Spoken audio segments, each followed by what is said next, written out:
Who's got the next question? How about you, Shannon? Since the LA riots, we have a lot of empty buildings, and a lot of people in our neighborhood want to open businesses. I want to know, how can you have low-interest loans to help minorities build shops and buildings? Mr. President, before you answer that question of Shannon, I forgot for a second. Would you like to see a little bit of where she comes from? Sure, I would. We have, Shannon has come here to us from Los Angeles today, and how many kids have come from different parts of the country? Just give the President some indication. See, we have a large contingent from other parts of the country.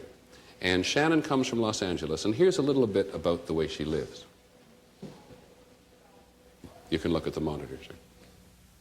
We were sitting down watching the news, and by that time my mother had gotten home, and she said, it's a mess down on Florence and Normandy.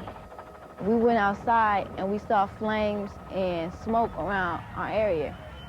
So we just went back in our house because there was nothing we could do. We saw everybody looting and burning up places. They streets were jammed up.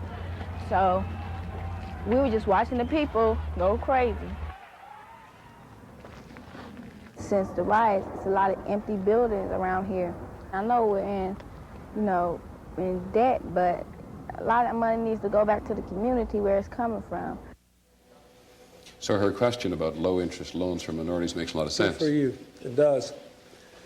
Let me tell you 2 or 3 things we're working on here. First of all, I'm trying to set up in all the big cities throughout the country a financial institution that will make low-interest loans to people who live in those communities.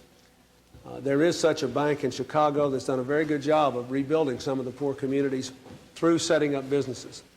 The second thing that I want to do is to get the Congress to pass a bill which will give people special incentives to invest funds in communities like South Central Los Angeles. If you put money in places where there's a lot of unemployment, a lot of empty buildings, you get a special tax break for doing it. And the third thing I have asked Congress to do is to pass a bill to benefit small business people so that as long as they keep investing money to create jobs, they'll have their taxes lowered for doing that. And I think these things are very important. I'm glad you asked. Let me just mention one other thing. One of the provisions of the economic plan I sent to Congress would also permit us to create about 700,000 summer jobs this summer for young people, which would get them active, and then they could be used to clean up the area and to help people make the parks more attractive and to do things to make those areas better and make people want to invest in them more.